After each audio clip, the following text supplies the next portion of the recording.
All right, I do believe this is the 15th episode of Roaming Free Inside the Cage.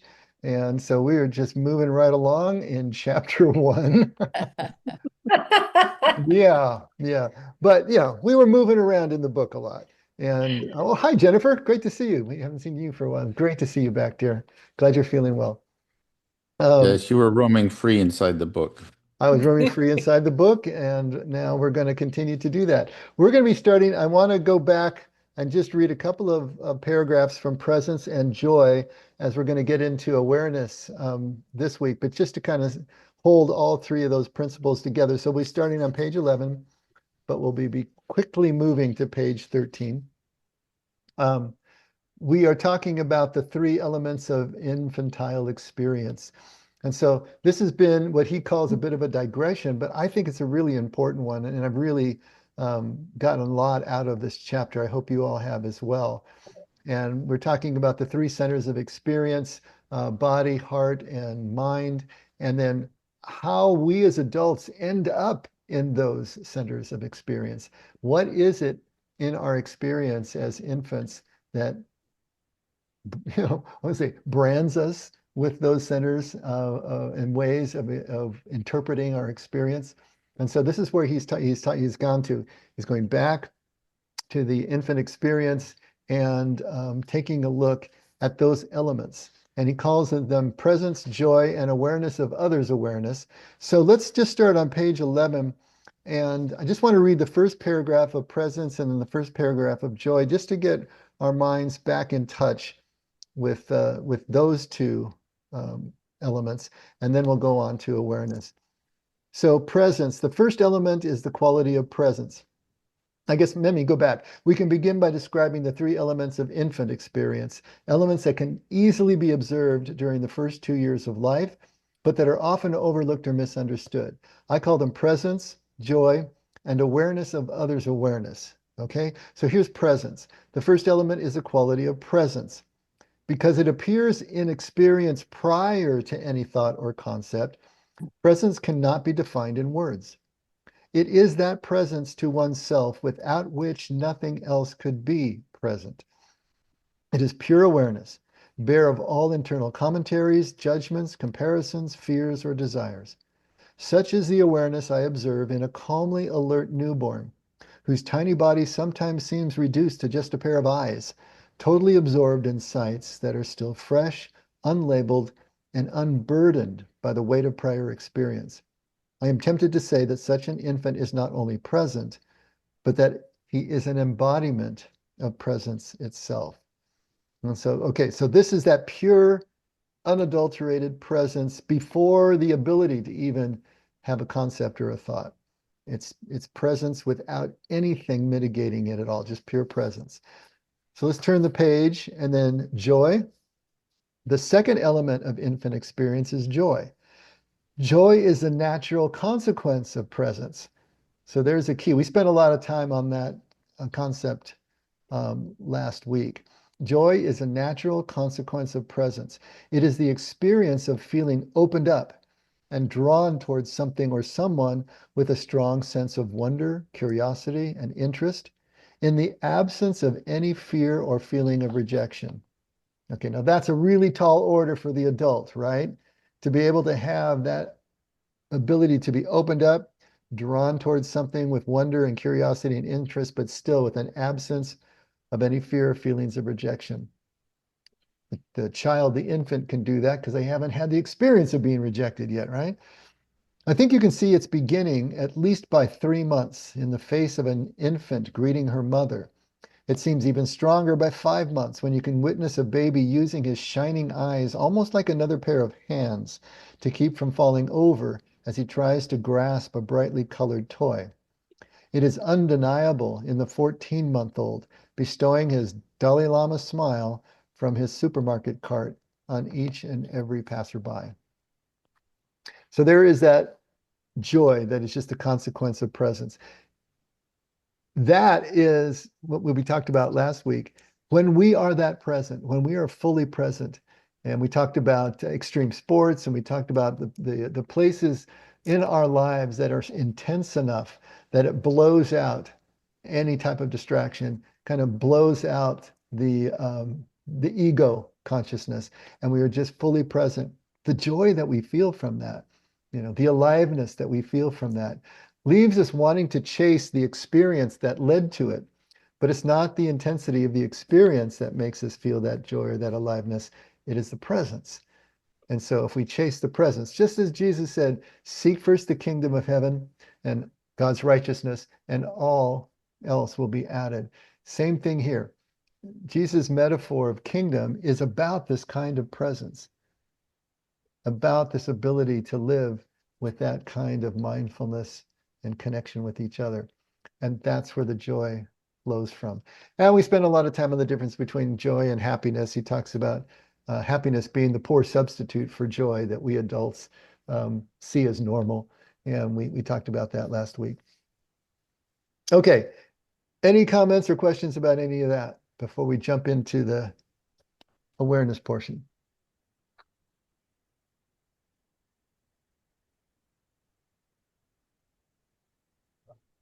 All righty then, bottom of page 12.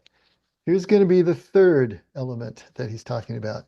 This is awareness, but awareness of others' awareness. So the third element is awareness of others' awareness. This is the realization that we all share the experience of being present.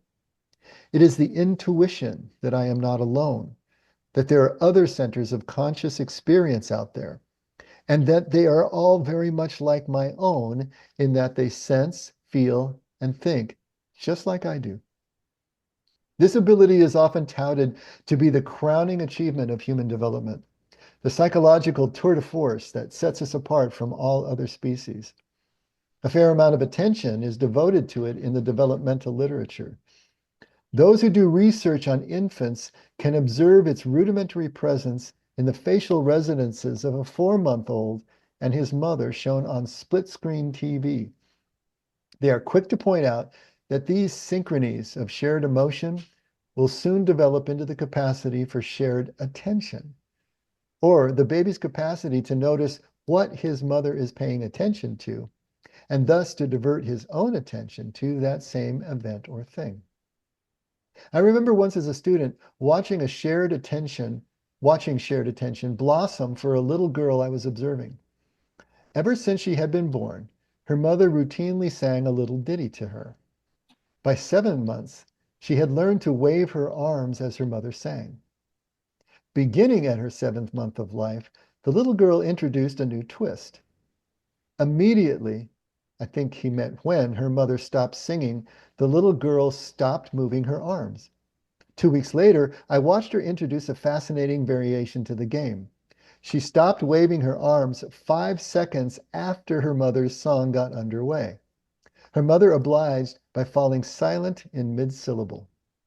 The little girl would grin, wait, and then wave her arms again like a choir director to make her mother begin singing. 5 seconds later, she would stop waving and laugh when mommy once more stopped singing. That's a great story. Do you see where he's going with this? What he's talking about when he's talking about awareness of others' awareness. I mean, this is a huge turn in the development of the infant. So if we go back to page 12 again, it's the realization that we all share the experience of being present. So you think about the infant, they have presence, but it's completely undifferentiated. They're living that presence, they're embodying that presence, but they're not even really aware of the presence because they can't think that way. They can't think conceptually yet. They feel the joy that is the consequence of the presence, that unmitigated joy that infants have, and the laughter that you hear from that's so infectious because of that. But now here's this third element, to become aware that they're not the only ones who have this ability. They're not the only ones who are experiencing this awareness, they're experiencing this presence or this joy.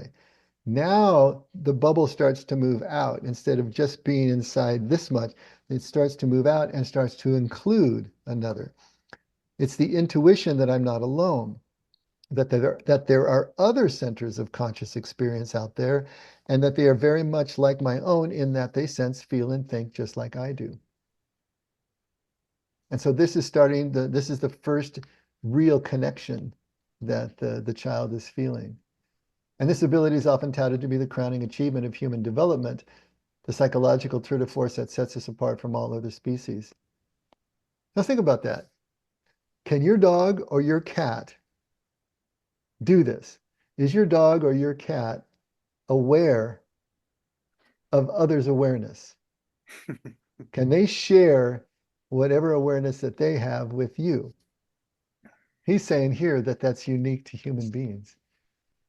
I know some dog and cat lovers that would probably vehemently disagree. Jerry. I was going to say, you sound like a dog lover. The cat lover, I know my cat responds to me. But is that the same thing, Jerry? I don't know if it's the same thing about presence, but I do think that they respond to us, just like a dog does. A cat does too. My cats know their name. They come when I call them.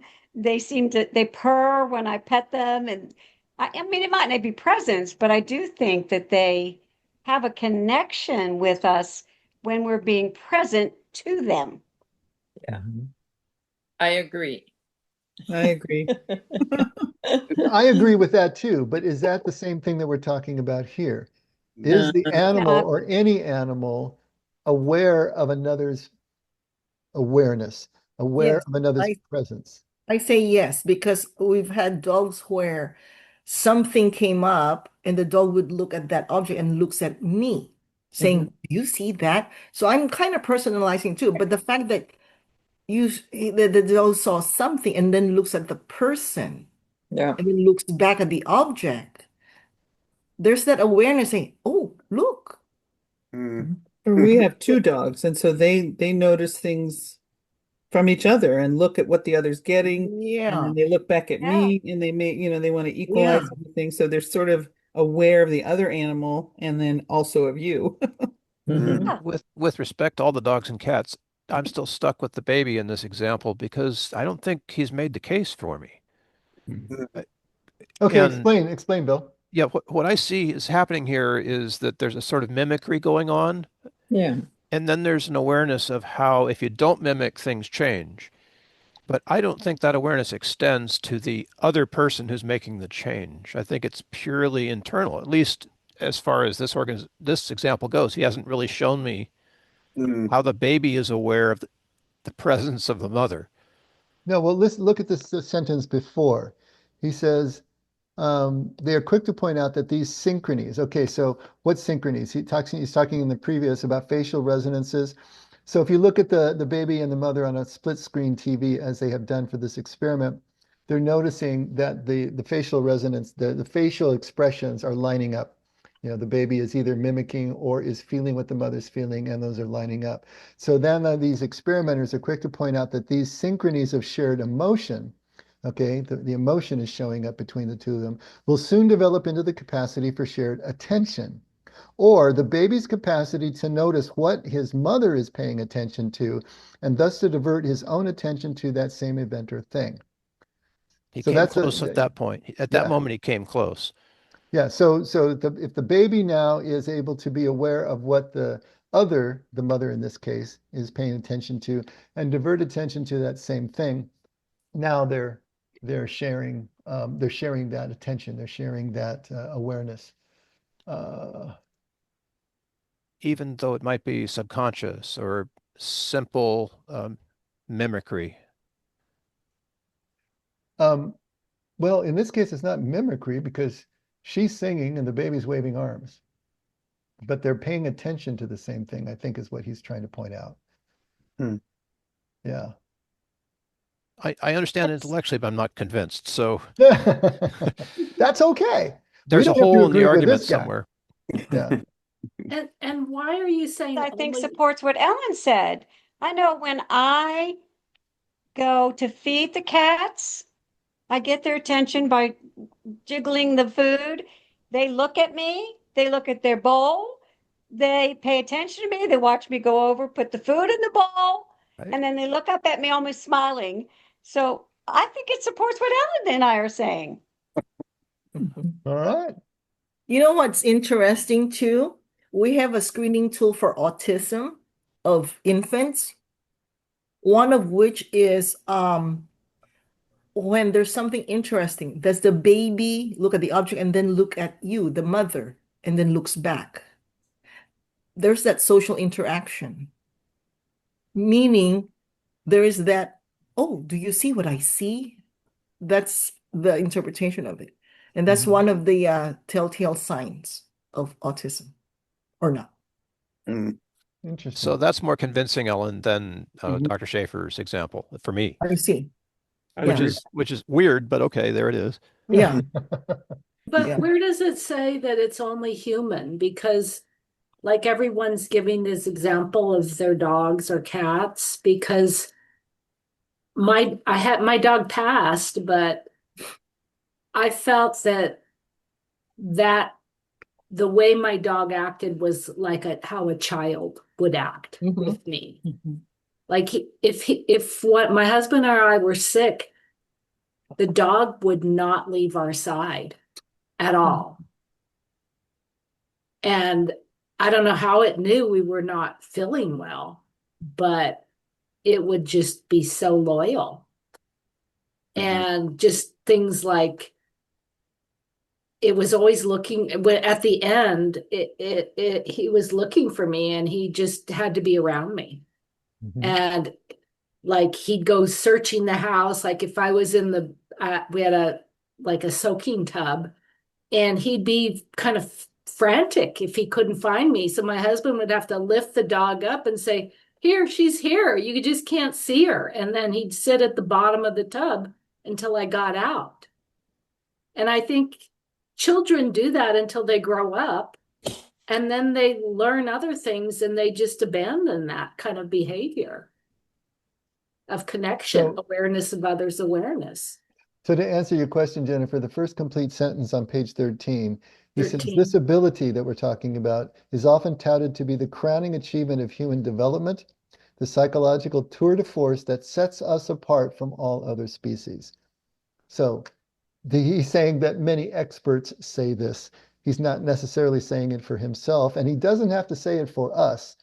You know, we can believe what we want to believe, you know, but obviously there is a big difference between humans and animals in terms of our ability to be self-aware.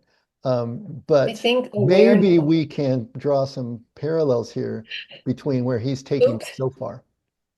I'm sorry, what was said? Someone said I blurted, I'm sorry. Well, you should never do that. What was all your the blurt, time, Lori? My blurt was just the distinction between awareness and, you know, the instinct that an animal might experience. I think there's room for debate in there.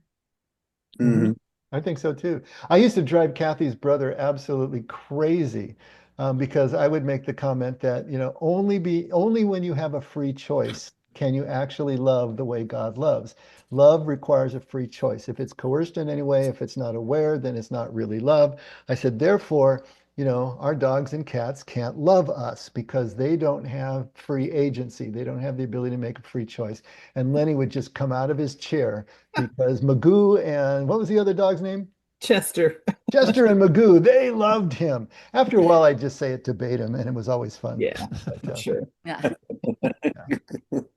Still, Strong Heart. Remember that book, Letters to Strong Heart, and the book was written before that, Kinship with All Life. You just can't read those books and not have some understanding of the consciousness that unites all of us, regardless of whether we walk on 2 or 4 legs. Yeah. So I want to add also that I was listening to the interview of Jane Goodall. This was about 20 years ago. Oh, wow. Oh, yeah. Yes. Right? With the chimpanzee and the bonobos. Yeah. You know, this is not the crowning achievement of human development. Sorry, baby. Yeah. What's the book, Mama's Last Hug? About the gorilla who, oh golly, maybe 40 years, something like that. It's on my list. I have to read it.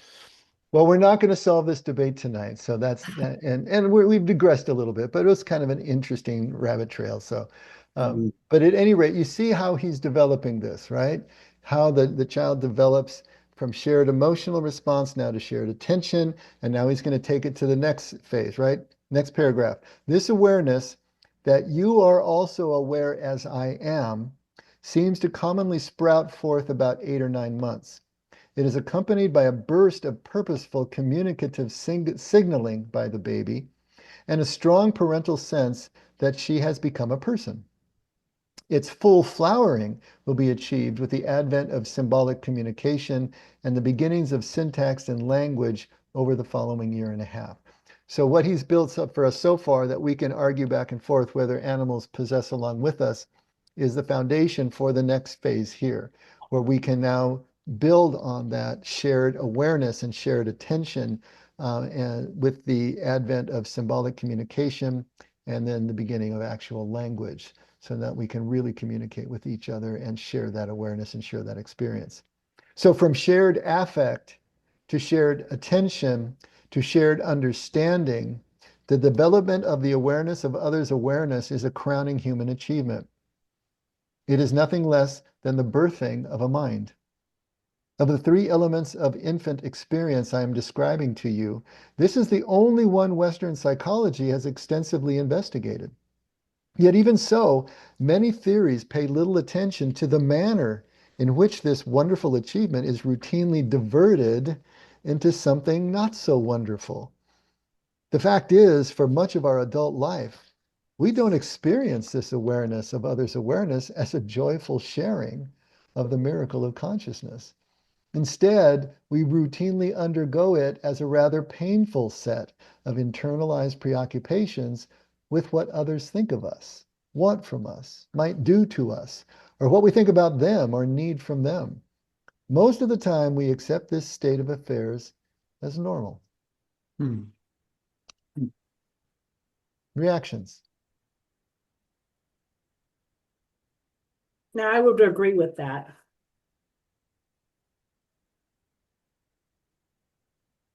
Yeah, he's got me back on board now that he came down with a position. I'm glad to hear it, Bill. But he's so right that it's the development that sets us apart, rather than just having the tools, you know. And become one builds on tainted. the other. So I'm sorry, Kathy, I stepped on you. We become tainted, and as we get older and we start worrying more about all these things. Ah, The joy is less, and we start worrying about other things. So I don't know. Maybe is that development, or is that just development how it's of felt so fears? far. I guess. Brady, were you going to say something? Well, this next stage he's moving into, and what he's talking about here is referred to as attributional search. It's like, so you have the awareness that other people are aware of you and other people are thinking. And then as we observe them, we look for, well, what attributes explain that behavior? Are they looking at me because they like me, or are they looking at me because they're after me?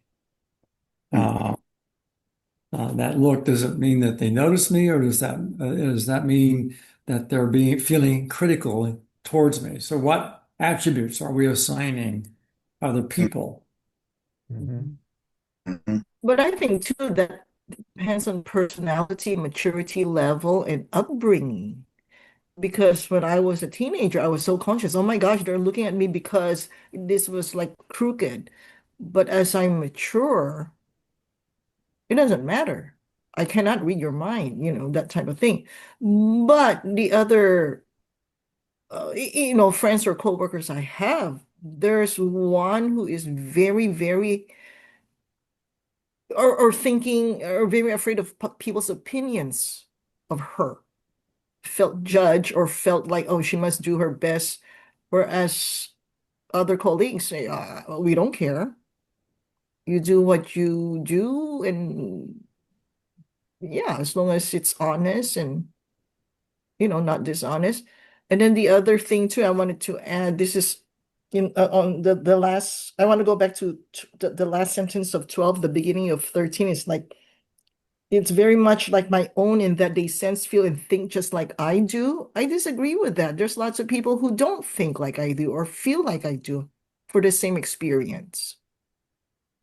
I don't know that he's talking so much about content there as he's talking about the quality or the ability to think. I mean, he's not talking about, yeah, you agree with my position as much as that you have the capacity to have a position. I think that's really what he's more talking about there. So to put that in the context of attributional search, which fascinates me, if I see you for the first time and I'm trying to figure out what attributes to assign to you, and I don't have very many of them in my toolkit, I might come up with a few, but they might be completely wrong because I don't have the perceptive ability, correct me if I'm wrong on this, Brady, to see anything other than what I already know in you. Is that Well, we attributional project. search? Yeah, this kind of dovetails with shadow work and it dovetails with projection. Kind of what are our issues? For instance, if there's some issue we don't accept in ourselves, we probably project it on others, and therefore we might assign that attribute to someone else. Liars don't trust people, as an example. Makes sense. So Yeah. the Tao here, first of all, we can't name these things, but we have to in some way, and then we have to flow around them after we've named them. But our perception is limited by where we stand, right, Brady? So you know, if all I am is a liar, I'll never be able to trust. So my perception is limited by this in a very dramatic way. But remember this whole phenomenon that we're talking about that he writes in this paragraph and Brady's talking about attributional search. This is all going to be based on when we've had more experience ourselves. And now we have a contextual box to work with. I mean, the infant doesn't have that. They have no way of even differentiating these things. But you live a little bit longer and you get beat up a little bit and knocked around and neglected and lied to and all the things that happen. Now we have all of that stuff working. And of course, in the absence of communication, we assume the worst, right? So as we're just, experiencing this thing and looking at these things without that communication, we're going to naturally assume the worst because that's our reptilian brain kicking in, the survival element. And so that's going to be part of this as well. But this is after these are all learned to a certain degree. And so they're going to be learned responses. So we're talking about that sort of undifferentiated place of the newborn and moving through development and then gaining these experiences that are starting to lock us in, to one of these preferred ways of interpreting our experience. What is it? Body? Is it head? Is it heart? Is it, and then these elements of joy and presence. All of this is starting to create the types of adults that we're going to be looking at in the Enneagram itself. Yeah, I agree with what Bill and Brady said. What do you call it? Attribution? What is it called? Attribution. Yeah, attributional search. Attributional search. So what came to mind, my example is I have my auto mechanic person that I go to. He's this Hispanic man, gruff, but he's the kindest man. Now here comes this lady. So we were waiting in the waiting room. She says, Umberto never smiles. He's so unfriendly.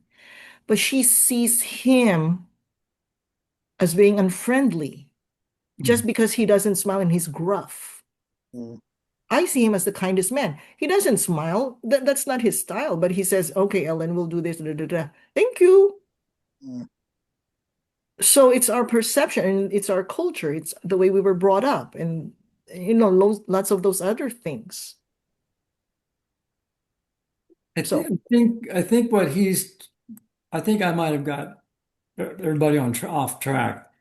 I think what he's saying is that the infant gets into this place where the infant notices that you notice him, but he doesn't know why. and he doesn't see any motive behind it. He just notices that you notice him. Hmm. So he's noticing that you're noticing. He's aware that you're aware. Exactly.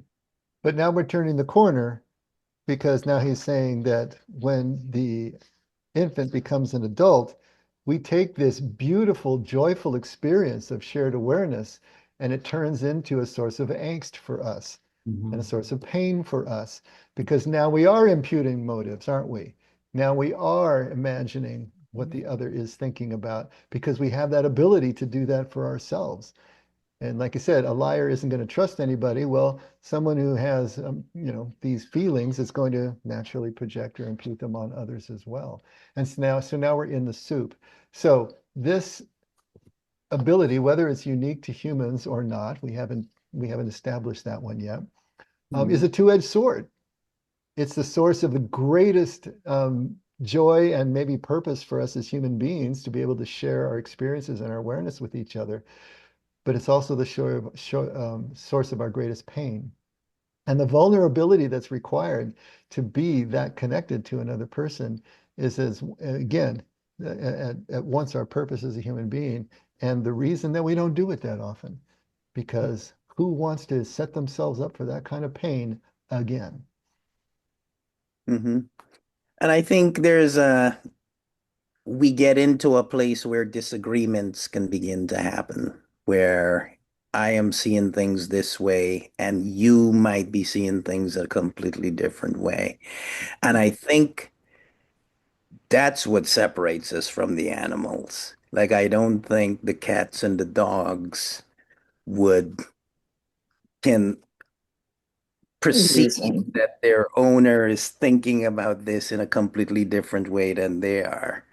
But on the simpler things, there's this mirroring or agreement that can happen, like with the baby he was describing, right? Where it's more behavioral, right? It's like the baby moves his hand and mom sing and things of that nature. But when we get to the point where the baby recognizes or the infant recognizes that I'm thinking about this thing in one way and mom is seeing it in a completely different angle, like that ability is what takes us around the corner. Mhm. You know how I saw that example that the baby thinks, I can control my mom. I can do this. And she Absolutely. stops. My mom will do as I want. The mom is an extension of me, right? But I think that's the point. That's the shared attention. That's that shared experience. Now, however, the baby sees cause and effect at that point, it's still being shared with the mother. We haven't even talked yet about, we haven't gotten to it maybe in the book yet, but when we talk about worrying and thinking, what do people think of us? And now there's a certain way and a behavior that we grow up with in public or in professional worlds that we're supposed to behave and care for others. And then you see the opposite, where you have the person that comes along that really doesn't care what anybody thinks, and they just have no filter, or there's no behavior quorum that they carry. So then all the norms are broken. That comes later, I think, too, unfortunately, but it happens. I'm sorry. It's not unfortunate, but Well, it can be, depending but on let me tell you, there's somebody I know who has a lot of angst because she says, "Oh, they're thinking this." I go, "They cannot read your mind." and I understand that. I mean, you can't get caught up in that. It's crazy Well, making, right? yes, Crazy it making, right? creates a lot of angst. Right, right. This may be off a little bit, but I wanted to jump in as we mature and develop as adults, and we become on that last paragraph, preoccupied about, who's thinking about me, which way, or what's going on here. There's something called the fundamental attributional error, like ERROR. And that is when, as adults now, as if there's a situation, that I might be in, it's for me, if there's bad behavior or something, it's because of the situation for me. But if I look at you, and I say it's because I don't look at your situation. That's the error that we tend to make. We get ourselves off by saying, "Oh, it's my situation," but somebody else is like, "Oh, that's the way you are." I don't know. We're talking Good point. attribution theories here, so I thought I'd throw that one in. Good point, Beth. Yeah. It's unfortunate, but it's kind of what we do. Absolutely. And so that's why it's so important to look back at the infant, because the infant can tell us where we came from, and the infant is also showing us where we can get back to, not in the way that the infant was, and he's going to cover this in the next 2 paragraphs, but it is an ideal for us to get back to that pure presence and the joy that is a consequence of that presence, and the joy of being able to share our awareness with others, if we can get past all this attribution that we're talking about here, and not go over the line that maybe Ellen was referring to, where you just don't give a rip what anybody thinks, and therefore you stop sharing experience altogether. There is a nice place right in the middle. You're not worried about what other people think, but you can still play nice in the sandbox, and we got to try to hit that line, of course. But in the next paragraph, he says, I think that babies are meant to show us that we should not be so blasé about our adult experience. One of the themes that he's had in this chapter is that we end up dealing with these limitations and dealing with these less than ideal circumstances and just treat them as if they're normal, as if this is what adult life is about. This is what life is about, that there's nothing really we can do about it. And he's saying we shouldn't be so blasé about that. We shouldn't just accept these things as normal, because they don't have to be. We can move beyond this. We can experience life at a different level. And I believe this is exactly what Jesus is all about. He's trying to get us to kingdom, which is the experience of life right here and now, but at this different level, at this level where everything comes alive again, where we're excited about life and we really see the sacred nature of each moment. So I think that babies are meant to show us that we should not be so blasé about our adult experience. Why did Jesus always hold up a child as being kingdom itself, and always wanting the children to be there and using them as a model? And I think maybe reminding himself to continue to move into that world. Why did he love playing with the kids? Because it moves you into that space. I think that if babies could talk, they might ask us to challenge some of our ideas of what normal is. After all, why are babies born? On the biological level, the reason is fairly clear. They're born because cellular life is genetically programmed to senescence and needs periodic refreshing. Senescence, that means that's when cells get old enough that they don't divide anymore. They still function, but they don't divide. So they need periodic refreshing. What is the parallel reason on the psychological level? What are babies supposed to refreshen within the human spirit? I suggest that it has to do with presence and joy and awareness of others' awareness. If so, a complete theory of human development cannot uncritically assume that the mental life of the infant is simply a state of deficiency, waiting to be remedied. In other words, the infant is not incomplete. The infant is at a complete state of its own development, and something for us to take a look at. Even less so can it assume that the remedy is the set of cognitive and emotional skills that enable the infant to become efficient, but hassled adults just like us. Such a theory needs to pay more attention to the ongoing tasks of adult life. In particular, it needs to pay more attention to what infants can tell us about what we have all lost during childhood and what we can do about recovering it. So just like for Jesus, infants and children can become kind of our own beacons to remind us what we've lost as adults And his next paragraph is going to kind of create the balance for this, because yes, we can't go back to the garden the way that the child is in the garden, because we're adults. We have already eaten from the tree of the knowledge of good and evil. But we can have the best of both worlds.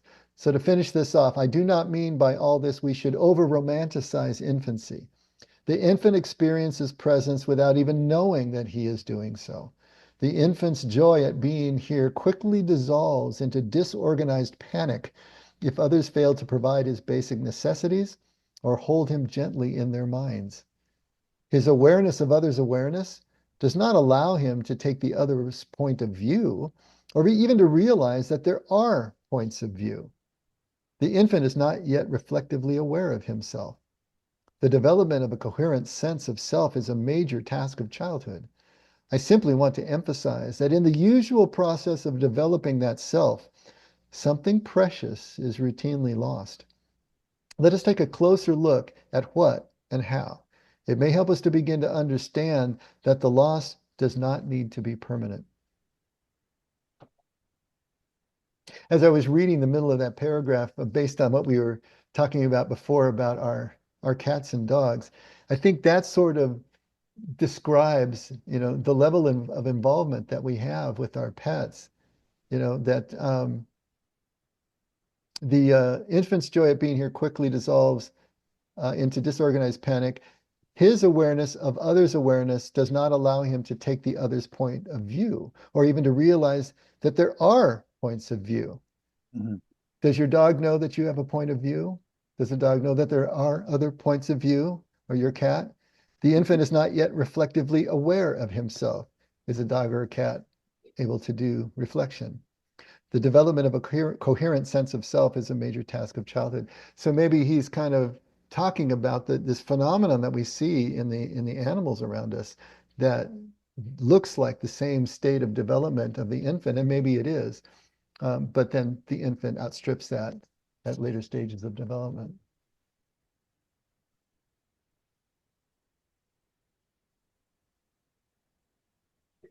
I don't know if this applies, but I was watching a video the other day where this big dog and a little dog, were walking down and they came to this wall and had to negotiate a way to get over the wall. And the big dog kind of allowed the little dog to climb on top of him and kind of scaffold his way up the wall, basically.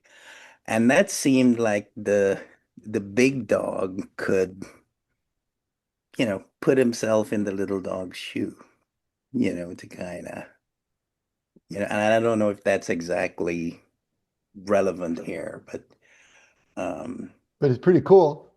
Yeah, they do talk about that, William. I think they talk about intelligence, what they refer to it as intelligence with certain animals. I think crows and ravens, I think, are supposed to be exceptionally intelligent, where you see videos where they would literally pass each other a stick so that they could create something together. I mean, it's amazing to watch that. So again, is that awareness, or is that like just intellect with their how to survival skills? It's really hard to know, but it's amazing to me. I know what you're talking about.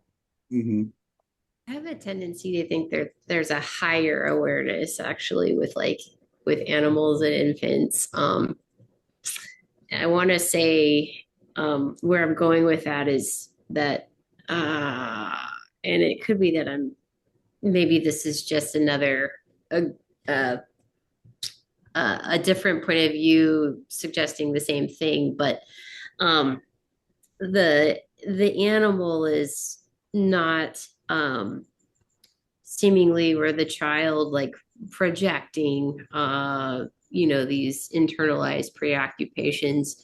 The internal preoccupation seems to be kind of like a focus on the ego and the self, and the less focus on that self. I mean, I know babies are, what they say, focus on their needs, etc. But at the same time, like they're not projecting as much because they're not so focused on their own. They're not so centered around their own just self. And I don't know, like with animals, like with my dog knows how I think like emotional intelligence too. Like my dog always knows if I'm upset. Like my dog always knows how I'm feeling and like comes to comfort me.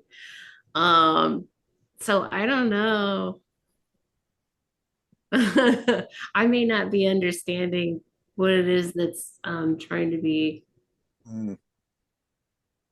I don't know. I think it's a greater awareness. I think we kind of become narrow in our mindset as we get older because we're creatures of habit, and I mean we do things out of routine. We may just go to work and with the same route, but we can easily make the choice to go a different way and like, oh, this is a nice way to go. Oh, that does exist, doesn't it? Um, and so I think we do that in our minds too. And so thinking differently. But it seems to me that it's a narrowing rather than a widening. I don't know if we're learning, I don't know. It seems like we're becoming less aware of others' awareness and of the world around us. Yeah. Agree. Or as you were, what I found myself thinking about is we might become more and more obsessed with trying to figure out what the other person is thinking, right? Whereas the animals are relating, right? Yeah. They're not. I'm assuming, of course, that they're not trying to figure out what you're thinking when you're upset, but they're just relating to the fact that you're upset. Whereas, as as thinking people, we want to know why you're upset. Like, what do you think about Yeah. why you're? You know what this brings me back to is just the absolute genius and brilliance of Genesis. I mean, to be able to take pretty much everything we're talking about here and putting it into one little image. They Mhm. didn't know they were naked. Think about how much that says. They didn't know they were naked. A dog doesn't know that it's naked. You can put a sweater on it. It doesn't care. A child doesn't know it's naked. But when you don't know you're naked, that means you don't have the ability to self-reflect. You can't think about yourself in the way that a human being can think about themselves, maybe through the eyes of another person or see another person and then be able to understand that there's a shared awareness there in the same way. But that one little phrase says so much about the difference between the infant and the adult, between humans and animals, and so much about what we're talking here. And it's just such a brilliant observation and such a shorthand way of saying all of that. That would take paragraphs or books in one little phrase. But I think that kind of boils down to what we're talking about. At a certain point, all of us as human beings have the ability to reflect, self-reflect, and that makes all the difference. And whether we use that in a positive way to continue to broaden our awareness, or as Sarah is saying, it ends up actually getting truncated because we're so obsessed about whatever's going on inside our own heads, it's still, the ability is still there. And again, it's going to be a two-edged sword. How are we going to use it? It can be a source of the greatest joy and also the greatest pain. Dave, Yeah. does some of this come down to the me and the I in its most basic form? Because the baby is very me focused, as we all are. Well, sometimes their whole life, our whole lives. But detaching from that, I need focus on me. I see these other people. What do I see in them? It's so me centered. I don't know how you get anywhere without being able to move toward I. Absolutely. I mean, and his way of talking about the me and the I, the me was the content, remember? The Yeah. content, everything that we can put into words and think about ourselves, that is the me. That is the kind of projected sense of self. Whereas the I is Yeah. a deeper sense of self that you cannot attach any kind of thought to, because as soon as you do, you've moved it into me. So yeah, but those are important distinctions as well. Yeah. that we need to make as we're growing spiritually, certainly. I think I slipped a little into M. Scott Peck. Mm. The whole like spiritual development story. Mhm. Anyway, Yeah, yeah. I'm done. It's all good stuff. And there goes Ellen, talking, but she's muted, so we don't have to listen. Oh, Well, this is interesting. I'm unmuted. So I'd like to go back to Jane Goodall because what Kathy said about, the crows with the intellect making the tools, even William's example of that little dog on top of the big dog, that big dog says, use me as your stepping stool. That's a tool.